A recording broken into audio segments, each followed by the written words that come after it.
What's going on, everybody? It's your boy Rudy Rodriguez Showmont here with another edition of Come On Now, the podcast. I'm your host, as you know, Rudy Rodriguez Showmont. Hit the like button, subscribe to the channel, ring the bell, leave a comment. Doing this a little bit different. Walking around with my new gimbal. Want to change the background on some of the videos that I do. And wanted to share with you the foliage and all that other stuff. Yeah, I'm just kidding around, but it's something a little bit different I want to try rather than just sitting at my desk or at my laptop. But yeah, had some time to reflect on the performance of the University of Miami and how they played against Notre Dame. I already did a recap, but the reflection of that game, man, you got to tip your cap to those guys. You got to tip your cap. They went out there, had a world of pressure on them. Malachi Toney, freshman phenom, he plays a magnificent game. You can see the star ranking nonsense where he's a 3-star guy. Reality is, it's about how you perform on that field. He's a football player. Highly impressed with Malachi Toney's performance. He's that dude, man. He's a dog. Ruben Bain, holy Lord. That's that guy that we saw as a freshman. Ball hawking everywhere, all over the field. Getting to the quarterback at the end. Interception. He looked like a damn linebacker when he intercepted that ball. That kid weighs 300 pounds. It's crazy. Looked fantastic. Akeem Mesidor looked great. Just a hell of a performance by those two guys. Some people are calling Ruben Bain the best defensive player in the country after week one. He very well could be. Very, very impressed. Outside of a couple of breakdowns defensively, the defense played great.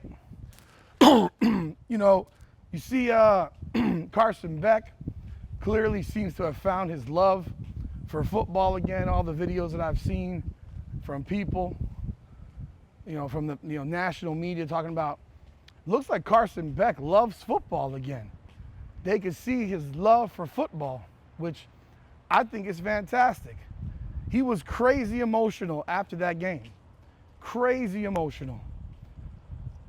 I mean, tears on the field when he was being interviewed. He was still, you could see, emotional even in the press conference.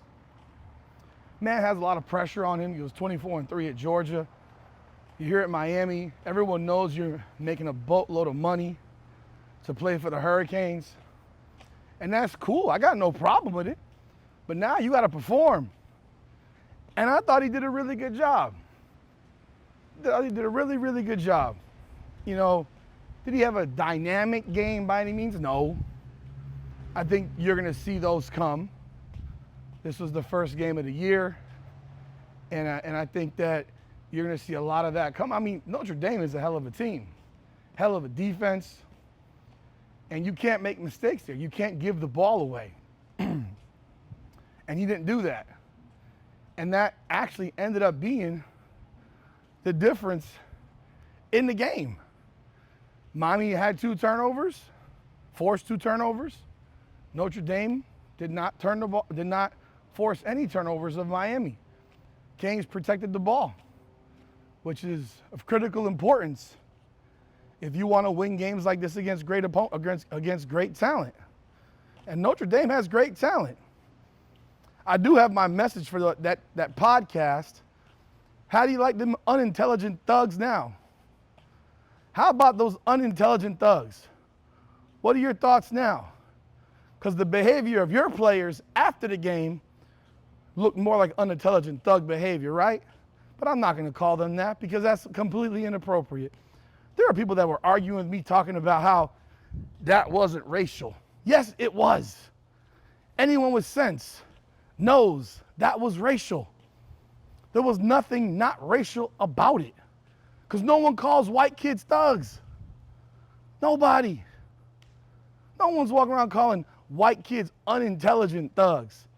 But apparently you could do that for black kids. And that pisses me off.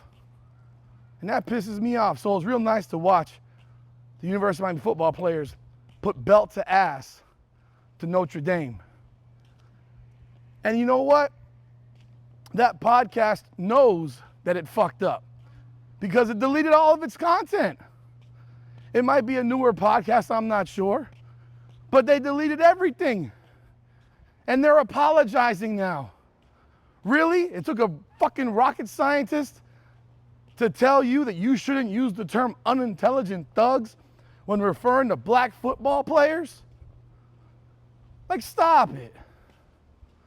We know what Miami's roster is largely made of. We know what Notre Dame's roster is largely made of. Heck, I don't know how many white starters that Miami has on their offense and defense besides Carson Beck. When I'm thinking about it, I can't think. The offensive line, maybe they got a white guy in the offensive line. I mean, who starts? But it's crazy, man. That was a hell of a performance by those guys. They should be very proud of what they did.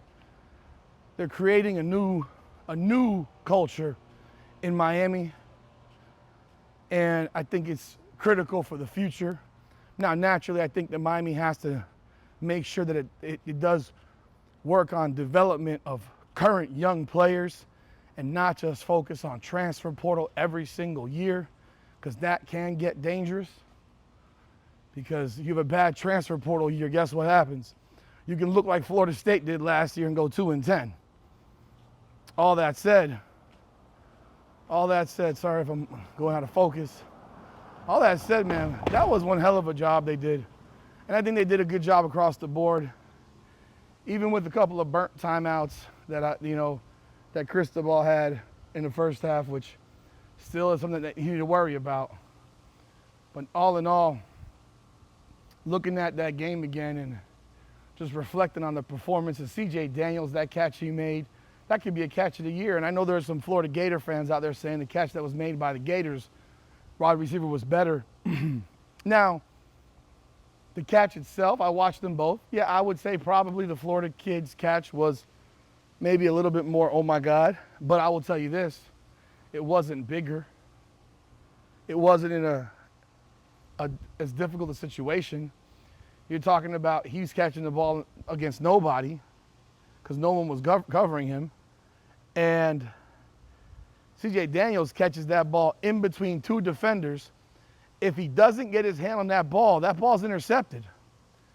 And instead of it being 14-7 Miami, it's 7-7 going into the break. That play was against Notre Dame, not against LIU. Huge difference. So yes, I will say C.J. Daniels' catch was bigger and better because of the magnitude of the catch. Sensational play. And that's what we talk about when we talk about make plays. Playmakers. Playmakers. You need playmakers on your team.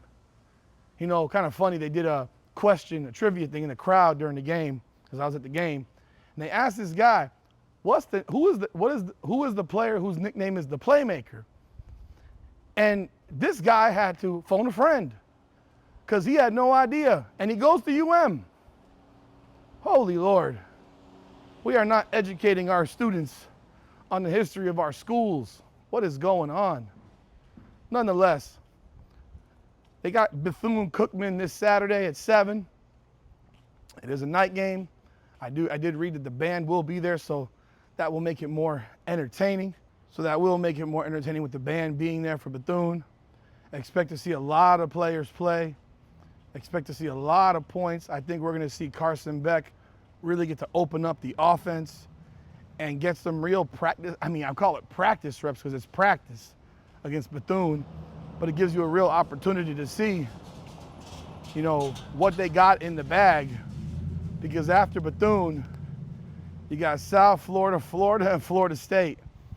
You got all the Florida schools in there. It's going to be a big month. It's going to be a big, big month. But y'all hit that like button, Subscribe to the channel, ring the bell, leave a comment. And by the way, the name of our hurricane section is Hurricanes Unfiltered. And the reason I called it that is because I'm unfiltered. I give it to you raw and direct. I don't play games. If shit goes bad, I'm gonna let you know. I'm gonna give my piece on it. If it goes great, I'm also gonna say the good stuff. So check it out. We'll be covering you all year long. Hurricanes Unfiltered here at Come On Now, the podcast. Again, hit that like button, subscribe to the channel, ring the bell, leave a comment. I appreciate y'all. Come on now.